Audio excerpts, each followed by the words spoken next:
Olá, pessoal, sejam muito bem-vindos. Eu sou Nana Lima, eu sou sócia e cofundadora da Finkeva e hoje ao meu lado está aqui Maíra Ligori.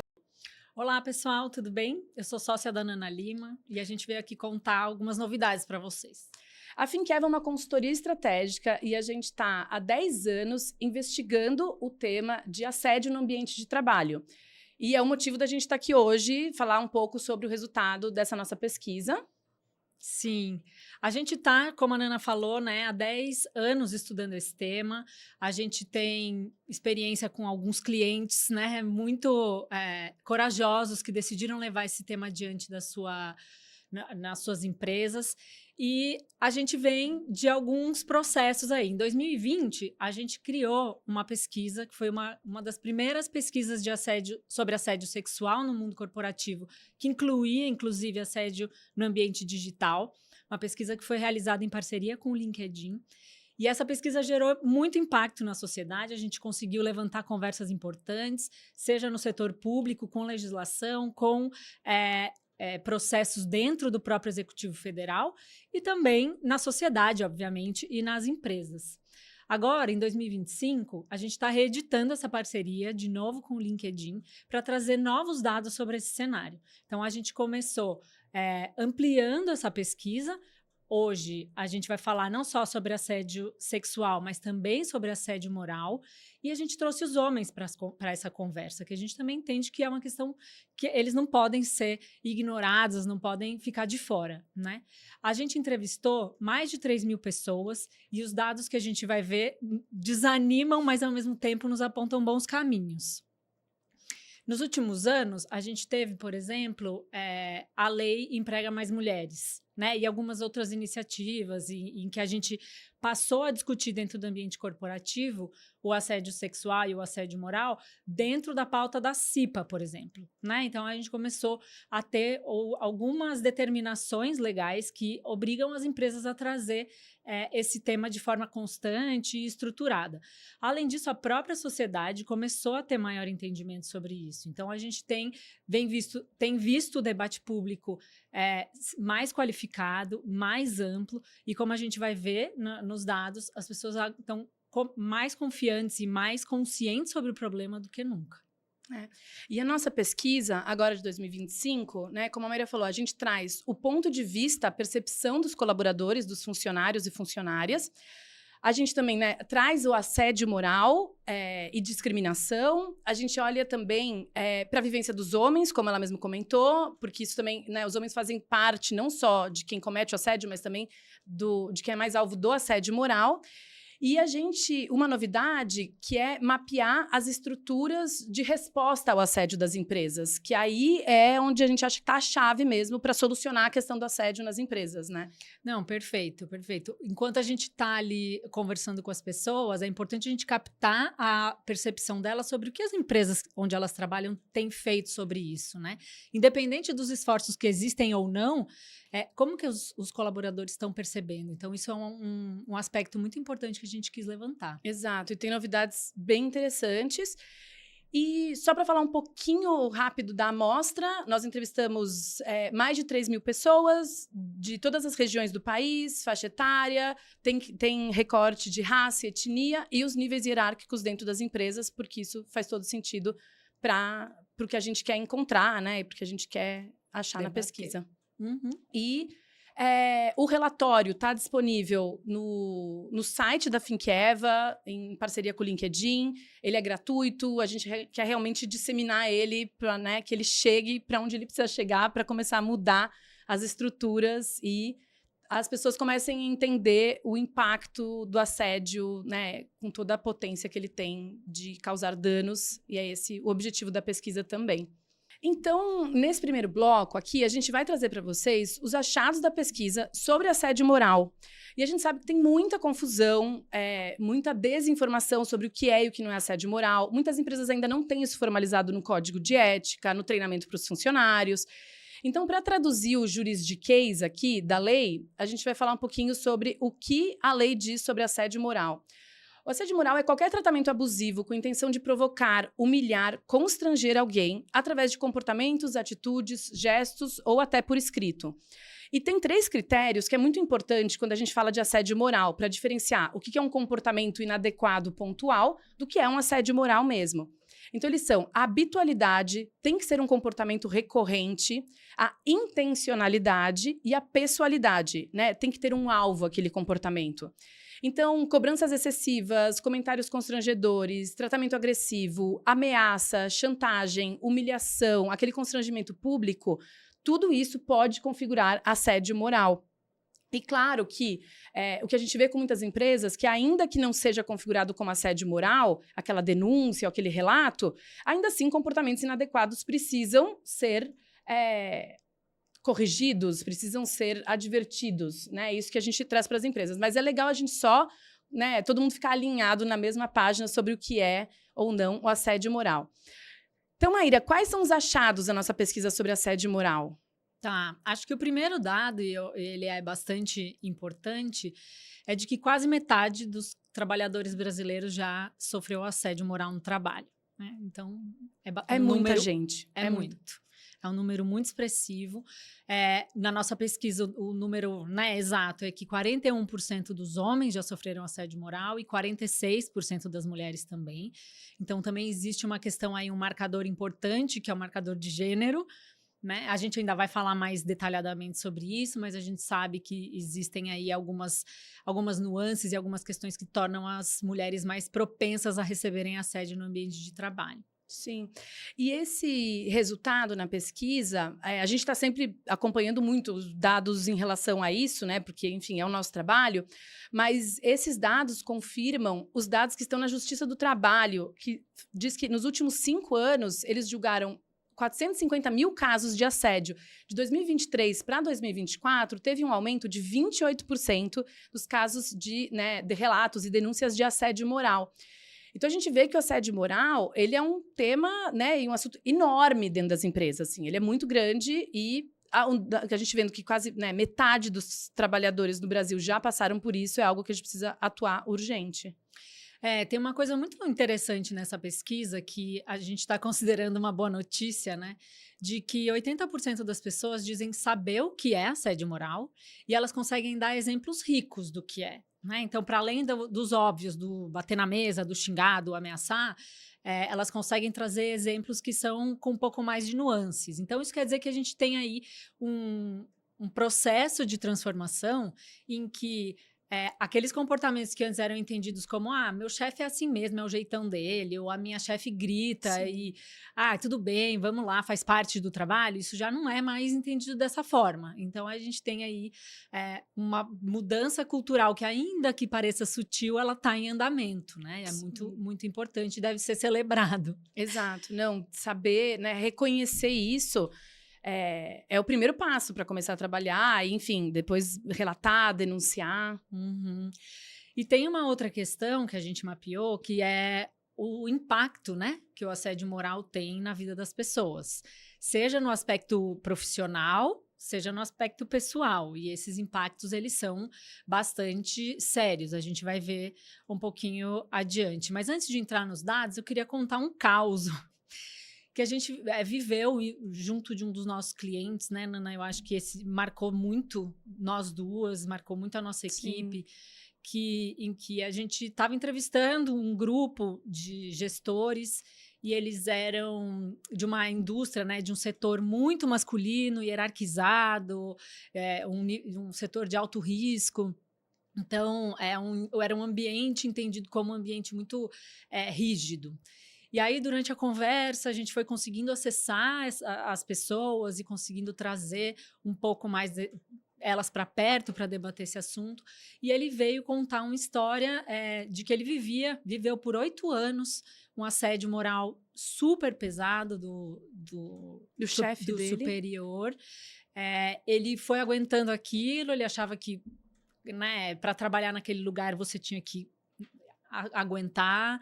Por ser homem, ele tinha que criar uma casca para lidar com aquilo, e ele foi por muitos anos sufocando aquilo, vivendo aquelas agressões cotidianamente, até que ele adoeceu, porque é isso que o assédio faz, né?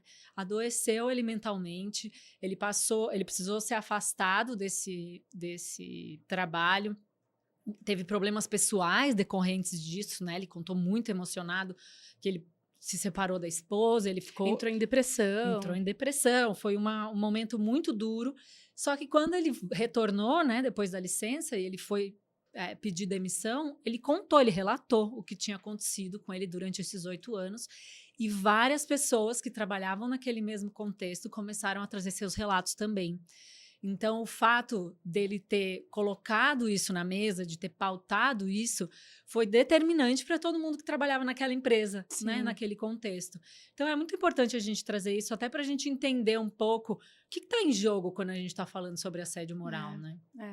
E eu acho que esse caso que nos marcou muito tem 2 pontos, assim, que eu vejo que é muito grave e que acontece muito nas empresas. Um é a questão do assédio moral e os homens.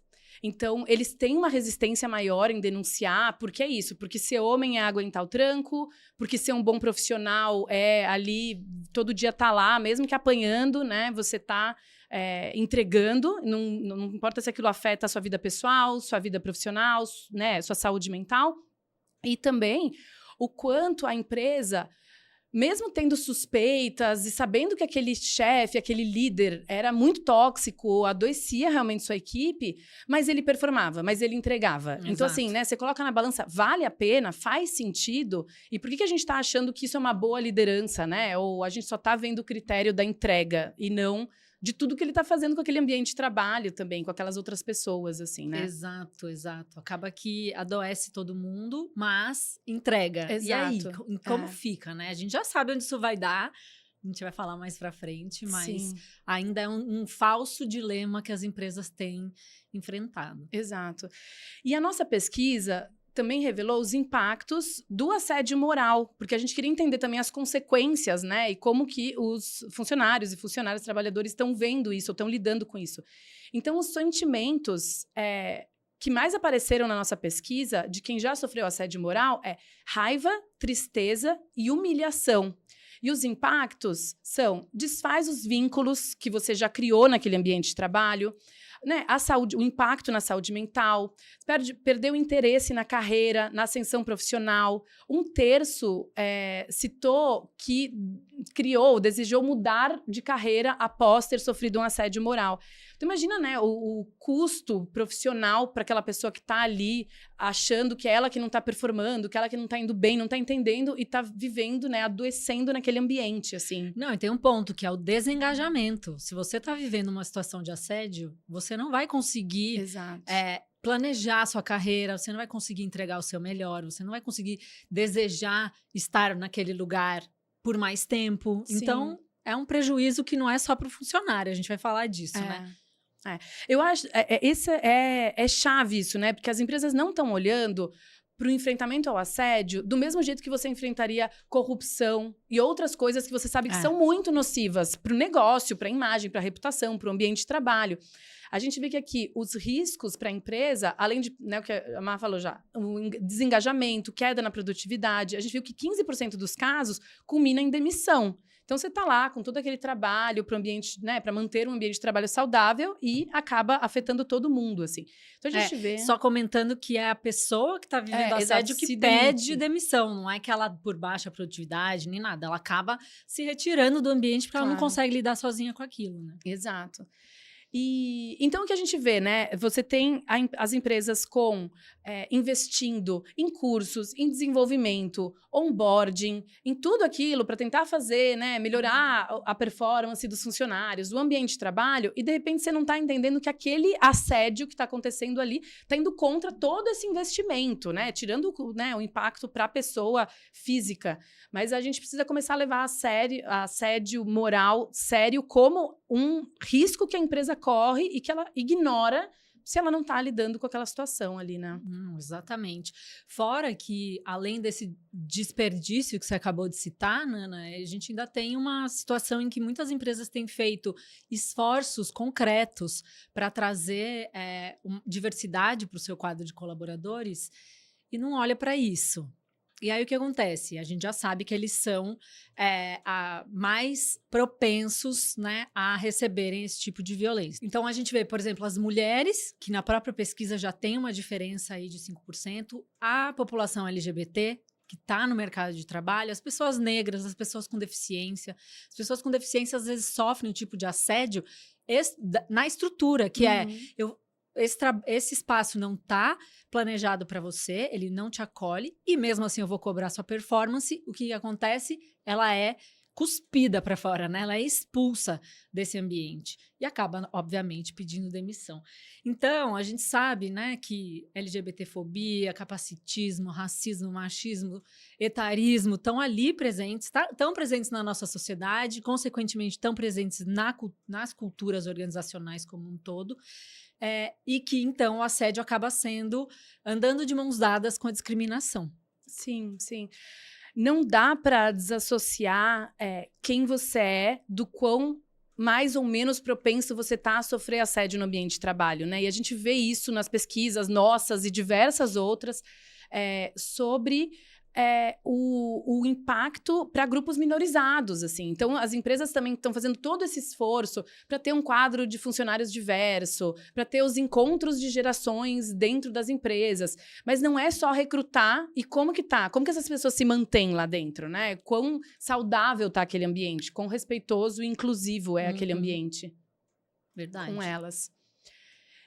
E entrando agora para falar sobre assédio sexual, que, né, a nossa pesquisa em 2020 sondou, e agora a gente está atualizando isso também. Então, antes de entrar só nos achados, vamos traduzir o juridiquês para também ficar todo mundo na mesma página sobre o que é, o que não é, porque o assédio sexual, eu acho que a gente ainda tem aquela percepção que vem meio dos filmes, da literatura, que é só aquele assédio quando é o toque físico inadequado, quando todo mundo, o expediente já acabou, o chefe e a secretária, né? E a gente sabe que a legislação e a interpretação agora está muito mais ampla. Então, eu vou traduzir o juridiquês, que é: o assédio sexual é a situação em que a pessoa se aproveita daquela relação de trabalho para obter vantagem ou favorecimento sexual. Então, o assédio sexual, ele passa a ser entendido de uma maneira muito mais ampla, né, do que apenas essas situações que eu comentei, assim. E qualquer situação que aquela relação de trabalho esteja acontecendo pode configurar assédio sexual. Por exemplo, viagens a trabalho juntos, festas, conferências, qualquer evento que você está fora do espaço físico da empresa, o ambiente virtual. Então, assediar alguém numa rede social, que não é do trabalho, também pode configurar assédio sexual. Figurinha no WhatsApp, tudo isso pode ser denunciado, relatado como assédio sexual. Então, é muito importante a gente entender que está muito mais amplo do que a gente viu ou talvez nos foi ensinado há 10 anos atrás, há 5 anos atrás, assim. E só para concluir, o assédio sexual, ele precisa ter a questão da hierarquia, né? Não pode ser uma hierarquia chefe, subordinado ou subordinada, mas também uma questão que pode ser um poder mais simbólico ali, né? De um departamento para outro departamento, de um fornecedor para um funcionário.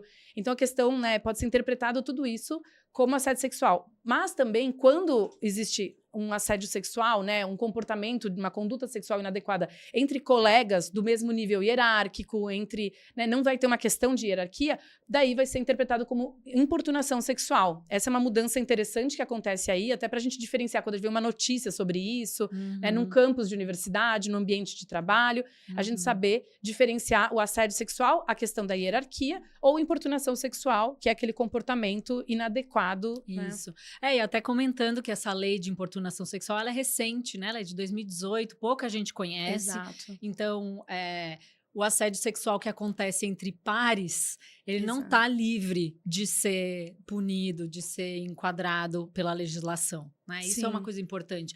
A gente entender a hierarquia como um fator, né? A gente sabe que assédio é, de certa forma, você vai falar disso melhor daqui a pouco, mas é um exercício de poder. Exato. E aí esse poder, ele tá posto em várias situações, seja na sociedade, em que a gente sabe que existe uma hierarquia de homens sobre mulheres, de brancos De sobre professor negros, com alunas. professores por alunos, exatamente. Sempre que houver uma relação desigual de poder, ali está colocada como um assédio ou uma importunação. Exato. E também tem uma coisa só importante que é dentro do assédio sexual no ambiente de trabalho, a pessoa vai usar aquela relação de trabalho e quais são as ferramentas que ela usa, as estratégias? Chantagem, manipulação, né? Então, se você sair para jantar comigo, se você topar isso, eu vou te dar uma informação privilegiada. Então vai ter, né? Você usa daquela relação de trabalho para obter, né, um favorecimento sexual ali, né, indesejado, obviamente. Exato, exato. E é importante a gente também comentar que o assédio sexual, ele é um problema de gênero. Sempre que a gente lida com esses dados, seja nessa pesquisa, seja em outros, a gente sabe que a esmagadora maioria de casos acontece contra mulheres. Então, a gente está lidando com uma violência que ela é reconhecida, inclusive pela OIT, né, a Organização Internacional do Trabalho, pela Convenção 190, de que é um problema, o gênero se coloca como um fator de vulnerabilidade no ambiente de trabalho. Então, não tem como a gente desvincular. Por isso, também, nessa nossa pesquisa, a gente buscou um enfoque sobre as mulheres nesse capítulo, né? A gente, claro que tem algumas questões que a gente pergunta para os homens, porque, de novo, a gente não está excluindo ninguém na conversa, mas a gente tem ali alguns fatores, alguns dados que não fazia nem sentido a gente perguntar para os homens. Então, algumas das coisas são muito direcionadas mesmo para as mulheres, porque é assim que o assédio acontece dentro das empresas. Então, inclusive, quando os homens sofrem assédio sexual, a maioria esmagadora dos casos são de outros homens. Então, a gente sabe ali que né, o agressor também tem gênero muito claro ali. Exatamente. Então, o que a gente viu na nossa pesquisa é que 1 em cada 3 mulheres brasileiras já sofreu assédio no trabalho. 1/3. 1/3. Então, é um volume muito grande. Em alguns ambientes onde as mulheres são muito minoria, isso fica ainda mais intensificado. Isso a gente vê muito, né, Nana, no dia a dia do nosso trabalho com os nossos clientes. E é importante a gente também entender que essa é uma violência que ela é reiterada e frequente. Então, ela é ampla, ela acontece bastante, 1 em cada 3, e ela acontece muito. Então, 1 em cada 6 mulheres convivem com assédio todos os dias. Todos os dias. Esse dado eu fiquei muito impactada. 1 em cada 6 mulheres vai trabalhar e tem que lidar com assédio sexual. E dessas mulheres, 60% são mulheres negras. Então, só retomando aquilo que a gente já falou, né? Que esses marcadores sociais, eles são, de fato, eles ampliam a vulnerabilidade dessas pessoas no ambiente de trabalho, né? Uma outra questão que é muito importante, que essa pesquisa trouxe, que para mim foi muito reveladora, é de que 1 em cada 3 homens afirmam presenciar o assédio sexual todos os meses. E aí, isso é uma coisa tão importante, porque 1/3 dos homens que estão no ambiente de trabalho estão vendo isso acontecer. Eles estão presenciando isso acontecer. Ou seja, não tem nada embaixo do tapete. Está tudo muito acontecendo à luz do dia, né? Então, é um problema que está posto, é uma violência com a qual todo mundo convive, e a gente opta por não falar sobre ela, por não cuidar desse problema no dia a dia de trabalho, né? A gente sempre fala, se você não abrir na sua organização um espaço para falar sobre assédio, o assédio vai acontecer no pior dos lugares. A conversa vai acontecer no pior dos lugares, que é o corredor. Exato. Que é a fofoca. Então, não cuidar disso é um problema muito maior do que o que as empresas querem acreditar. E o assédio sexual, a gente vê muito nos relatos, quando a gente trabalha com as empresas, que ele é um crime que ele é muito difícil de você ter materialidade, de você ter prova que ele aconteceu. Quando é um print, quando é uma mensagem, um e-mail, é mais fácil. Agora, se é um comportamento físico, que tá só você e a pessoa no corredor, só você e a pessoa, né, numa viagem a trabalho, é muito importante que quem tá testemunhando se sinta seguro para delatar, para relatar isso, né? Então a gente vê que os homens estão vendo que isso acontece, reconhecem que isso acontece, mas não necessariamente estão fazendo alguma coisa a respeito, né? Exatamente. E só uma coisa que eu queria comentar Pode sobre a completar. materialidade também, que isso funciona para assédio moral e para assédio sexual, né? Esse é um tipo de violência que ela assume características tão sutis, às vezes. Então, você está num departamento, numa área de uma empresa, e a sua liderança te passa só os piores projetos. Ou marca de só você ter que fazer uma entrega na sexta-feira, às 6 da tarde, ele te entrega para você entregar no mesmo dia. São práticas de assédio moral que você não tem como provar isso, você não tem como Exato. pegar isso e apresentar isso como na Sim. denúncia, como um Naqueles fato critérios isolado. que a gente falou, né? Então você precisa ter ali originariamente, né, de saída, uma grande dificuldade. E quando você não está consciente de que você precisa coletar isso para conseguir provar que isso está acontecendo, você vai só vivendo. E aí, a hora que você não aguenta e precisa fazer uma denúncia, é muito difícil ter uma concretude. E isso vale para o sexual e para o moral, obviamente. Sim. E entrando aqui, dentro ainda de assédio sexual, quais são as consequências, né, do assédio, de quem viveu um assédio sexual, de quem foi vítima? O que a gente viu que para as mulheres brancas que responderam à nossa pesquisa, a principal sensação, as principais sensações associadas são de nojo, raiva e impotência. Para as mulheres negras, elas responderam raiva, nojo e insegurança. Então, essa questão, quando a gente fala de raça, renda, a questão da insegurança pesa mais. Né? A gente sabe também que a gente tem muito pouca diversidade, muito pouco dessas mulheres ocupando os lugares de liderança, de média gestão para cima. Então, elas estão também em cargos e funções onde elas vão se sentir mais inseguras, onde elas vão ser mais alvo desse tipo de comportamento aqui. E o que a gente trouxe até uma frase da Rita Laura Segato, que é uma antropóloga argentina, que demonstra muito isso que a gente estava falando antes sobre o assédio, principalmente o assédio sexual, mas o assédio moral também a gente pode colocar dentro disso, ser uma demonstração de poder, né? Você comete isso se você vai ter uma garantia de impunidade. Então, obviamente, a gente está falando também de hierarquia, ou dessas mulheres que são mais alvos, isso dentro ali daquela estrutura, daquela empresa. Então, a frase que ela fala assim, a violência sexual não é um ato de desejo descontrolado, mas um ato de poder, de dominação, de imposição de uma hierarquia. Então, você não vai assediar alguém que você sabe que pode te prejudicar, que vai ter uma punição. Exato. Então, ainda tem... isso demonstra ainda mais a importância das empresas de olharem também para quem pode ser mais alvo disso, ou quem não vai estar tão amparada, né, pela estrutura, pela influência, pelo poder naquele ambiente de trabalho. Exatamente. E tem uma outra coisa que a gente também mapeou na pesquisa que é muito, muito importante, e acho que é um dado que ele é uma ferramenta, na verdade, de que apenas 30% das pessoas recorrem aos sistemas oficiais da empresa. Então, ao RH, ao canal de denúncias, a alguma rede de acolhimento, algum comitê, 30% das pessoas recorrem a essas estruturas oficiais. Metade das pessoas lidam com isso sozinhas ou, no máximo, contam para um colega. Isso quer dizer, gente, que 70% dos casos de assédio que acontecem nas empresas sequer chegam ao conhecimento da empresa. Nossa. E que as pessoas estão lidando com isso da maneira mais solitária possível, né? Estão lidando, engolindo e falando, eu não posso perder esse trabalho, ou eu, né, não tenho para quem contar, eu não confio, então eu vou guardar isso só para mim ou, no máximo, confidenciar isso para alguém. Então, isso é bastante grave. E das pessoas que vivem o assédio, foi uma outra pergunta que a gente fez, metade delas não denunciam porque tem medo de serem demitidas. Então, tem uma inversão aí da culpa, né? A pessoa que está denunciando é a pessoa que vai ser demitida, e não o contrário. Sim. Esse é o pensamento do colaborador brasileiro hoje. Uhum. Se eu denunciar, vou ser demitido.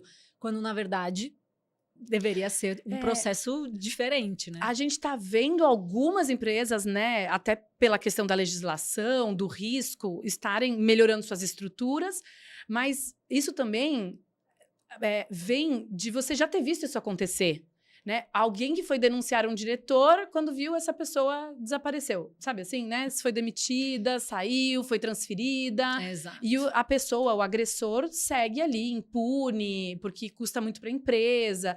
Enfim, eu acho que essas coisas nunca vêm sem um histórico ali, né? Você, de impunidade, de falar, imagina, para que fazer isso? Vai sobrar para mim, ninguém vai acreditar na minha palavra, né? Exato, exato. Aí o que acontece? Essas pessoas que vivem esse problema, né, essa agressão, vão lá e vão confidenciar com um colega.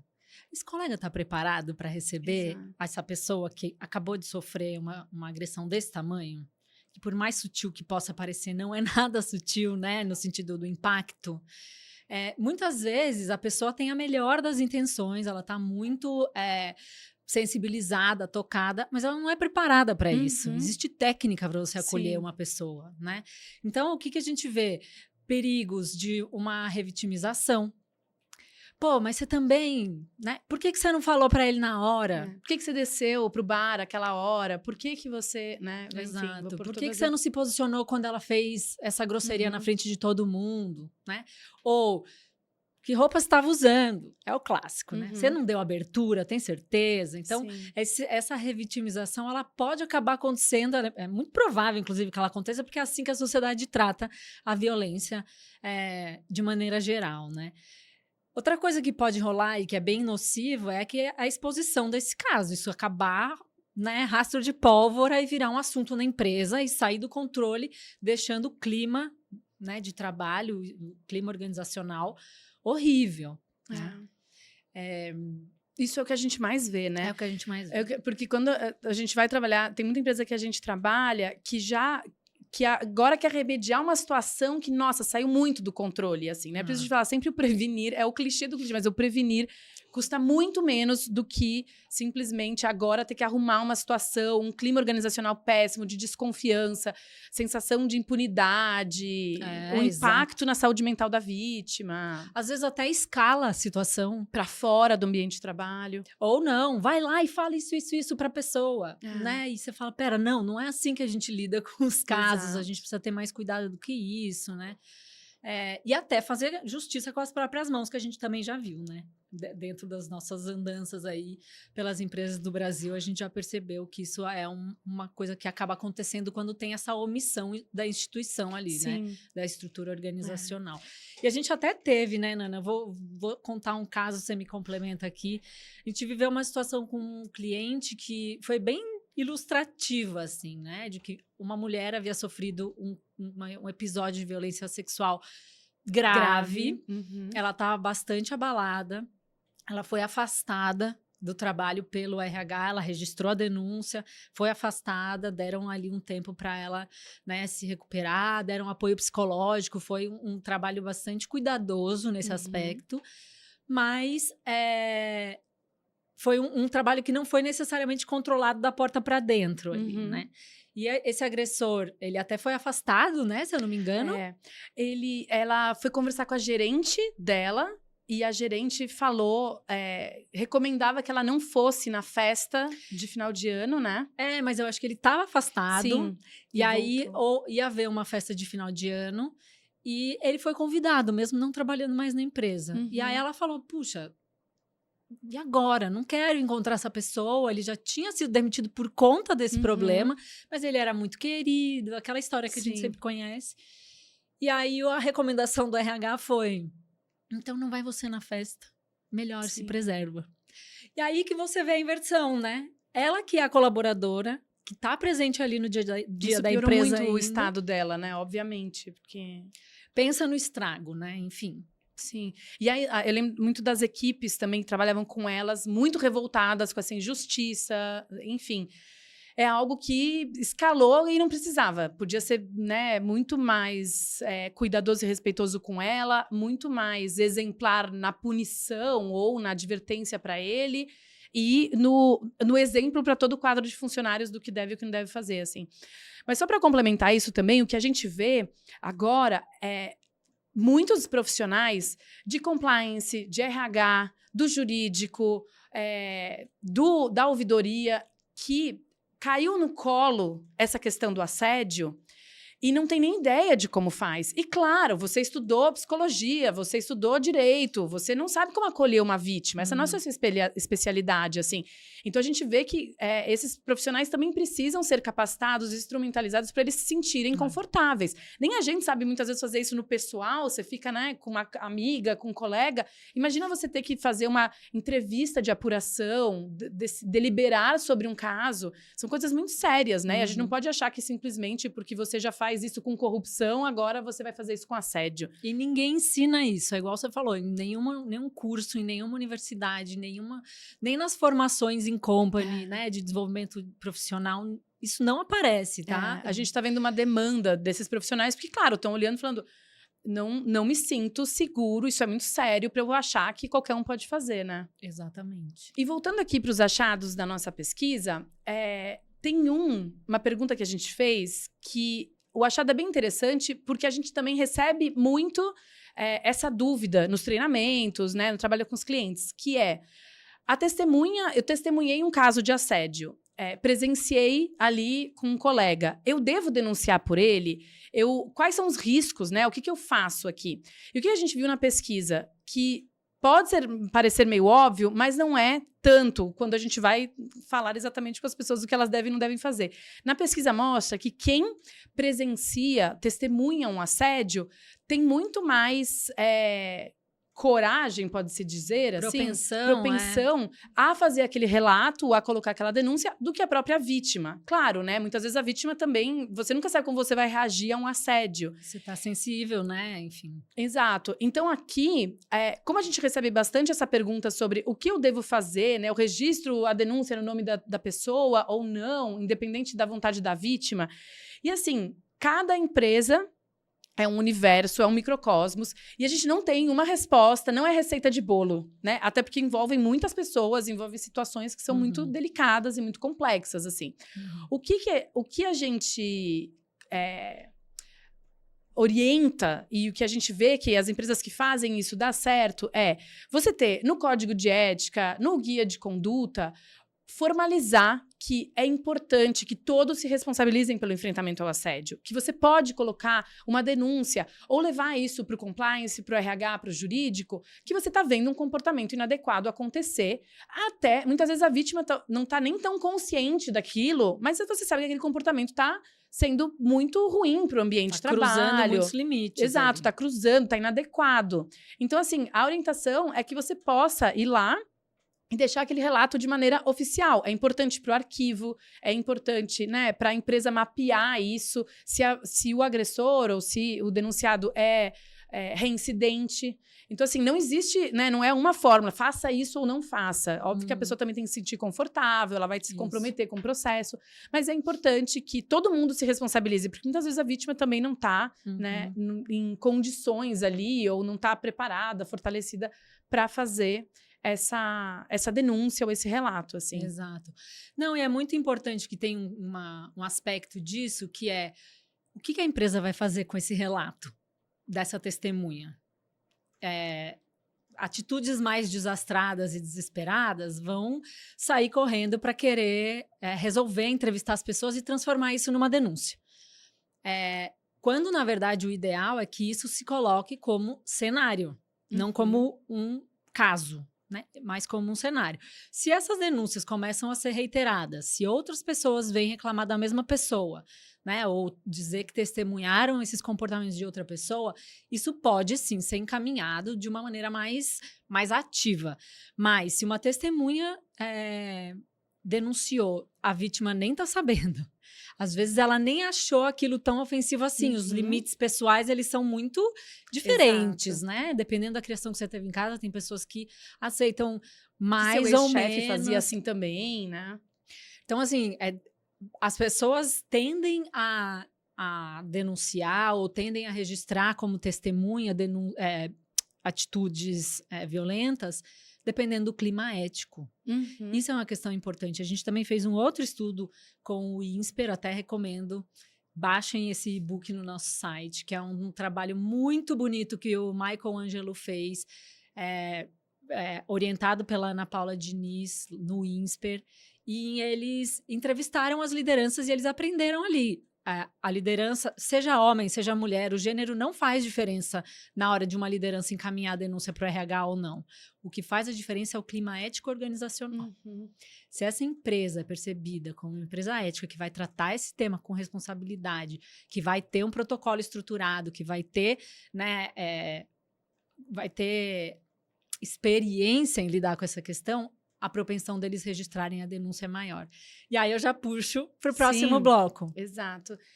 Que na última parte da nossa pesquisa, a gente quis investigar a estrutura organizacional. Como estão as estruturas de resposta ao assédio, né? O que as empresas estão ou não estão fazendo e como os funcionários, os colaboradores estão percebendo isso.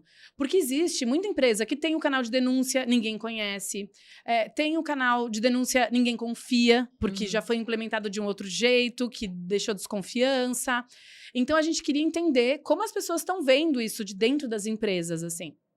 E também, aqui, tem uma outra coisa que acelerou bastante esses processos dentro das empresas e a melhora dessa estrutura, a adaptação dessa estrutura em resposta ao assédio, que foi a Lei 14.457, que está em vigor desde 2022, também conhecida como Programa Emprega Mais Mulheres. Essa lei tem uma série de questões que agora exige das empresas para mulheres, né, questão de maternidade, auxílio creche e tal, mas tem uma parte muito importante dessa lei que acelerou toda essa mudança, ou pelo menos essa importância em relação ao assédio. A obrigatoriedade dessas medidas de prevenção, vamos falar algumas aqui, até para quem estiver ouvindo, está numa empresa, conferir se está cumprindo com todos esses critérios aqui da lei, que já deveria estar desde 2022. Por exemplo, a criação, né, o canal de denúncias, não só ter o canal de denúncia, como criar, divulgar esses canais internos de recebimento, acompanhamentos.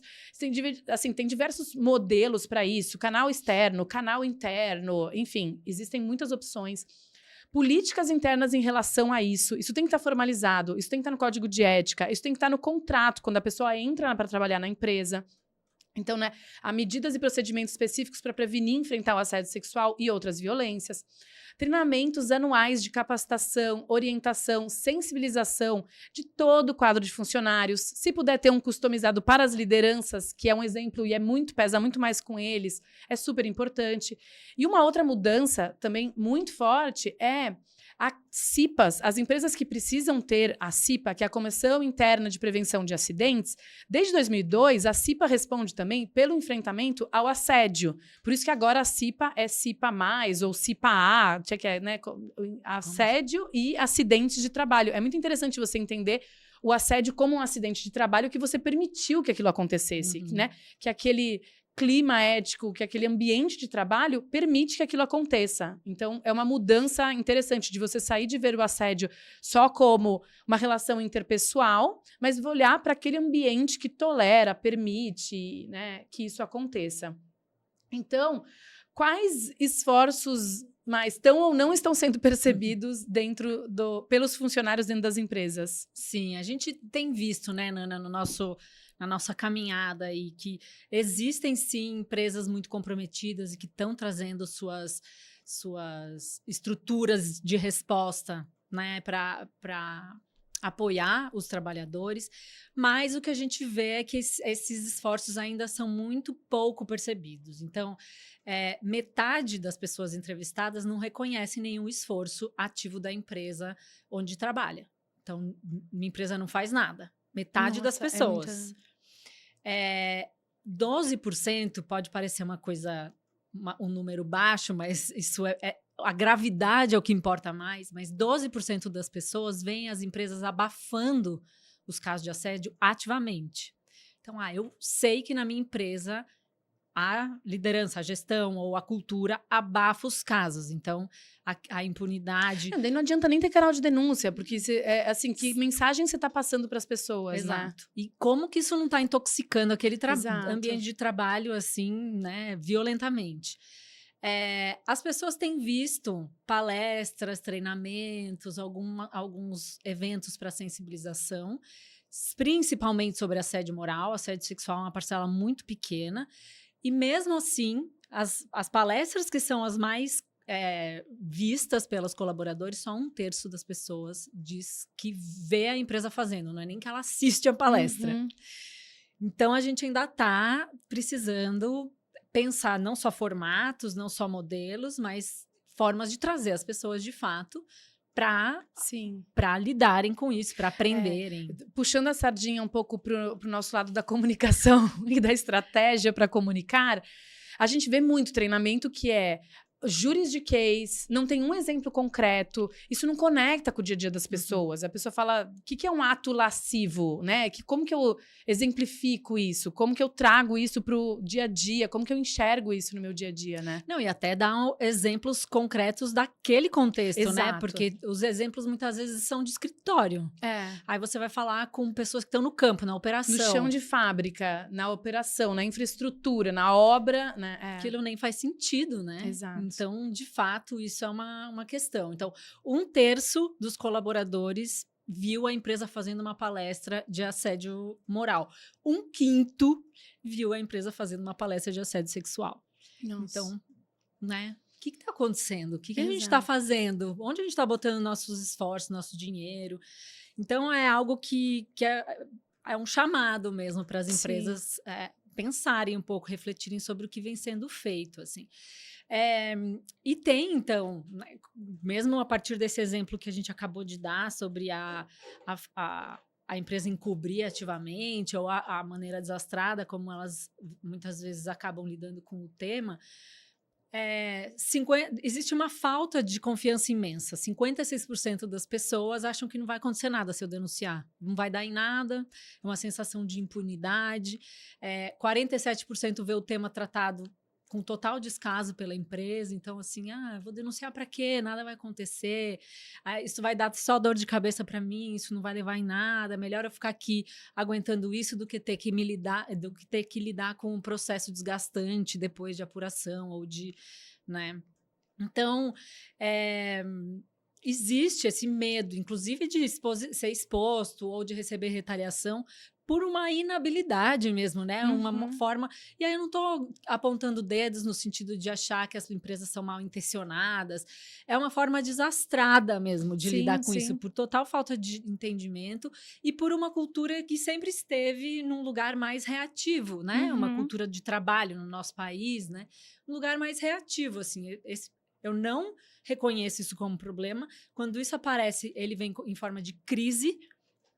E eu vou lidar do jeito que eu puder para desescalar essa crise. Fim. Sim. E não como uma coisa que precisa ser cuidada, fomentada, né? Sim, trabalhada. Criar processos, né?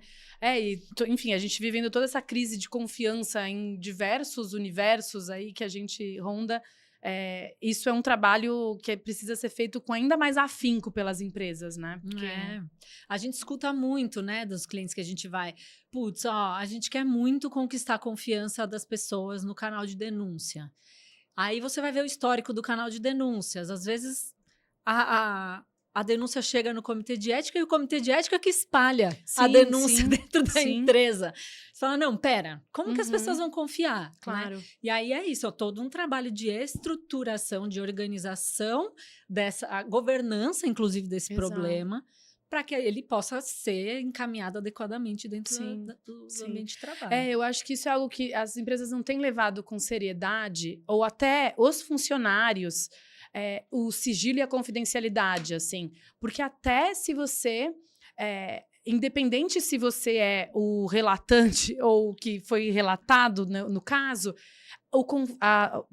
o sigilo e a confidencialidade é o que vai proteger todo mundo daquilo, né? Exato. É o que vai fazer com que aquilo seja justo de acordo com as regras da empresa e não o que cada um pensa que deveria ser feito ou a punição, a sanção que deveria acontecer, né? A gente não quer trabalhar num lugar de punitivismo só, né? É de prevenção, de responsabilidade. E até proteger o direito do denunciado. Exato. Dá para ele o benefício da dúvida. Isso é o mínimo. Sim. Uma denúncia não é uma condenação. Claro, senão né? já fica marcado lá, taxado como... Às vezes o denunciado ou a denunciada não sabe nem do que está sendo denunciado, e aí, de repente, chega um cancelamento, para a gente usar um termo, né, não tanto do mundo do trabalho, mas que não vão levar a uma justiça, um olhar justo sobre essa questão.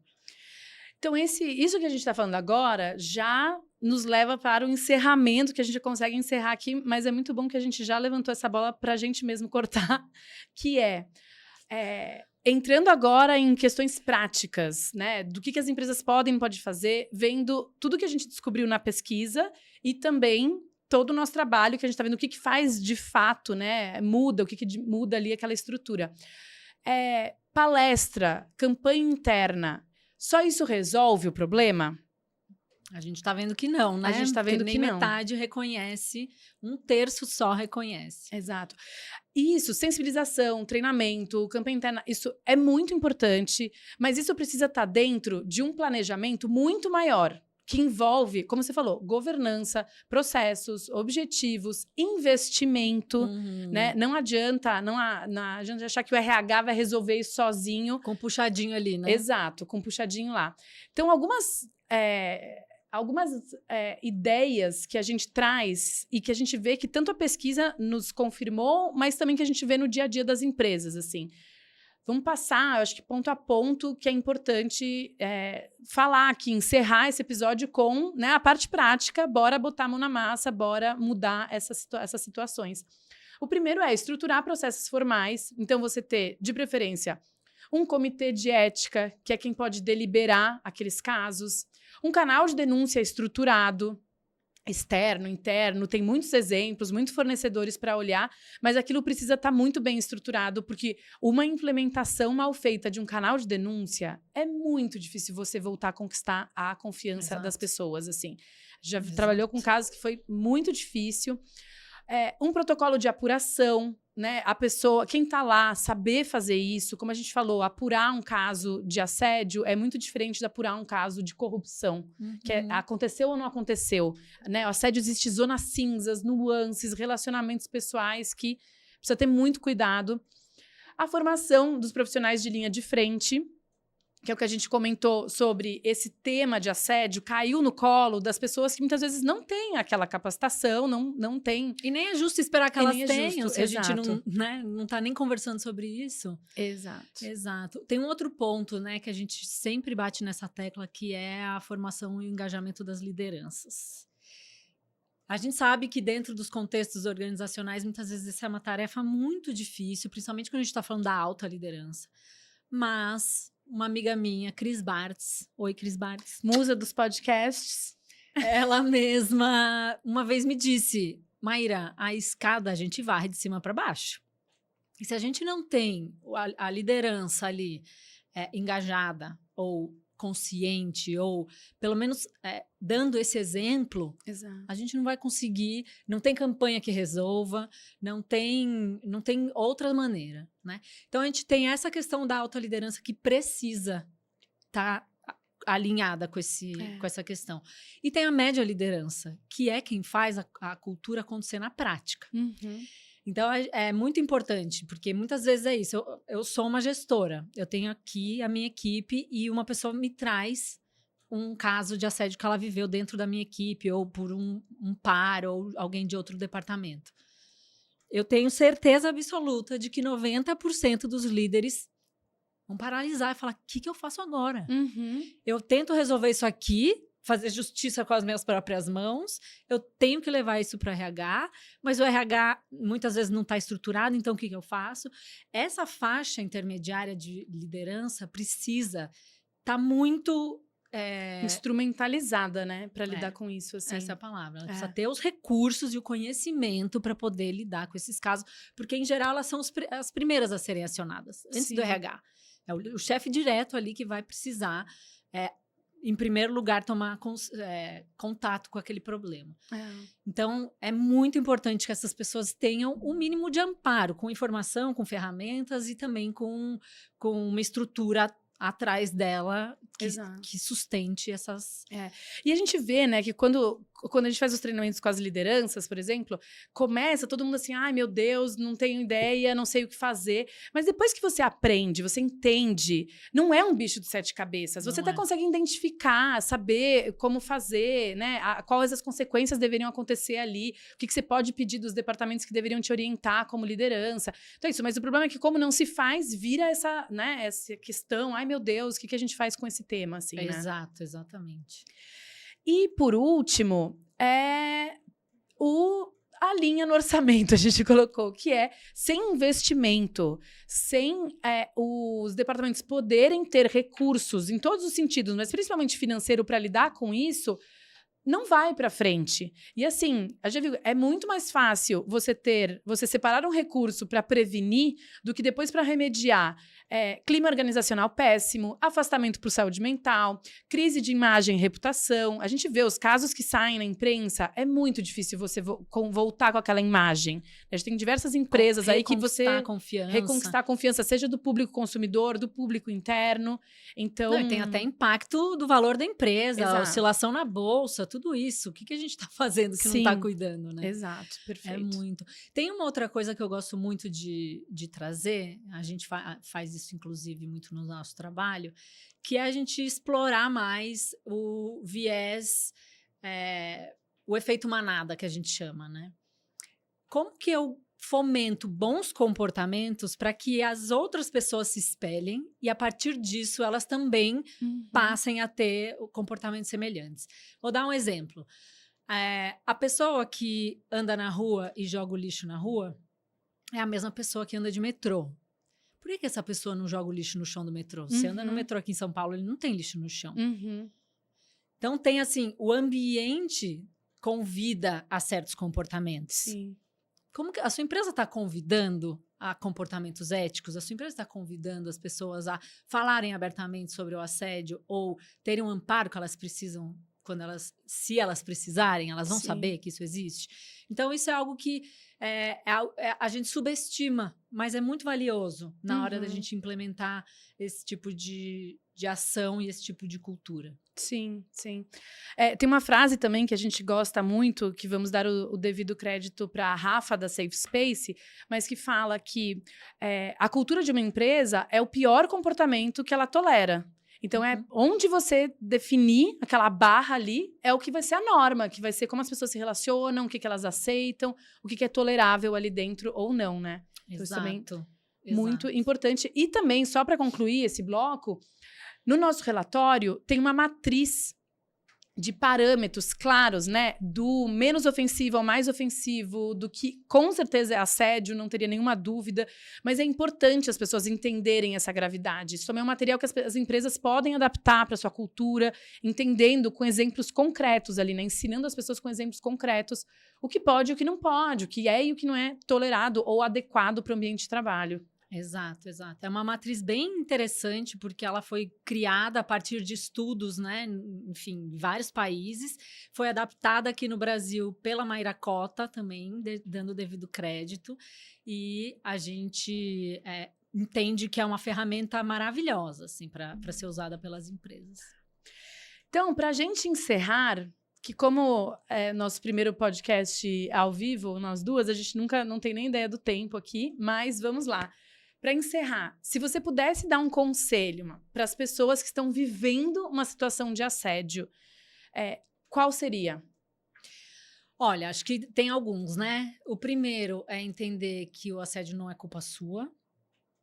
Você não mereceu, porque não é porque sua performance não foi a ideal que o seu chefe tem o direito de te gritar e te expor na frente de todo mundo, né? Existe sim espaço para um feedback, mas esse tipo de violência não é sua culpa, Então, vamos primeiro assumir isso. O assédio, ele é um problema do assediador. Outra coisa, evite lidar com isso de forma solitária, porque isso adoece, isso desmotiva, isso tira a ambição ou o engajamento com o trabalho.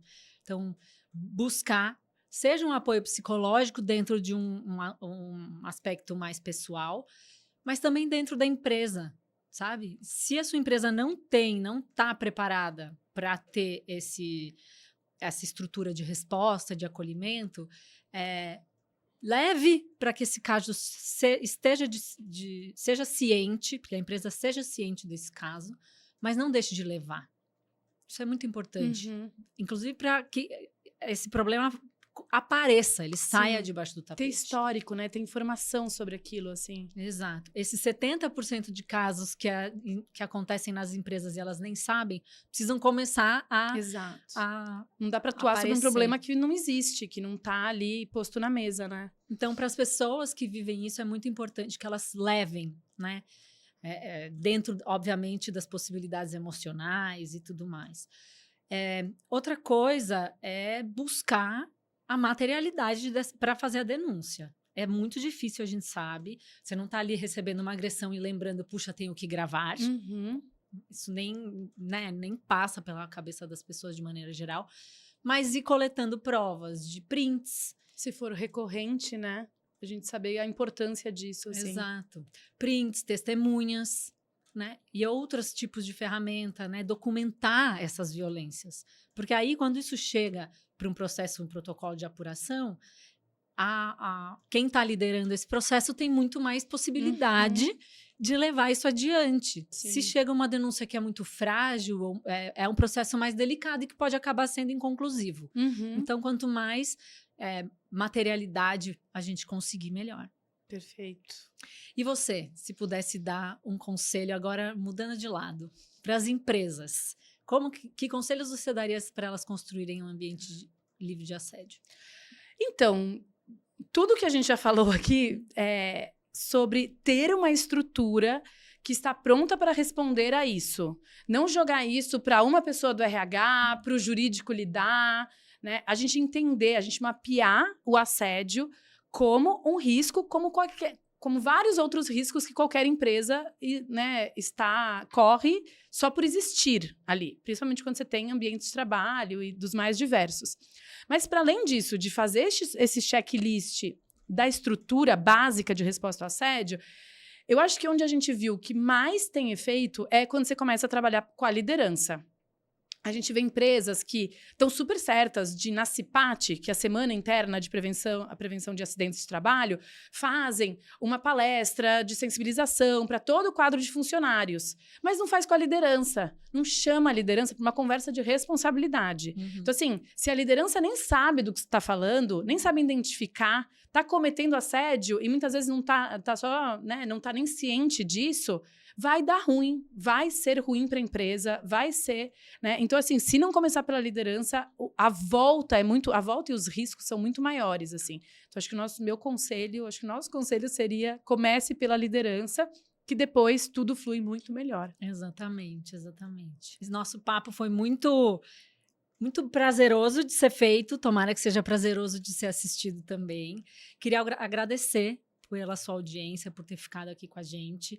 Convidar também, baixem o nosso reporte, ele vai estar no nosso site, você deixa seu e-mail, ele chega imediatamente, né? É muito, muito simples.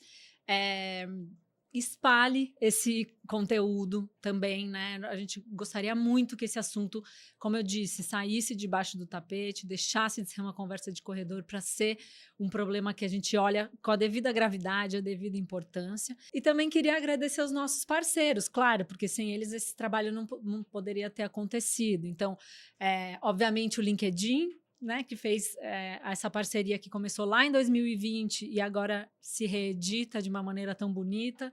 A Opinion Box, que é a empresa que nos apoiou em toda a coleta de dados. E na Edelman Brasil, que é a agência de comunicação que está apoiando também na divulgação. Então é isso. Obrigada, pessoal. Obrigada, Nana. Obrigada, Maíra. Obrigada, pessoal. Foi um prazer conseguir, né? A gente queria ter um formato de passar esses dados de um jeito que a gente também pudesse conversar e trocar com vocês. Então, só agradecer pelo tempo e pela audiência aqui. Bora continuar essa conversa nas nossas redes, no nosso site. A gente está aqui para vocês.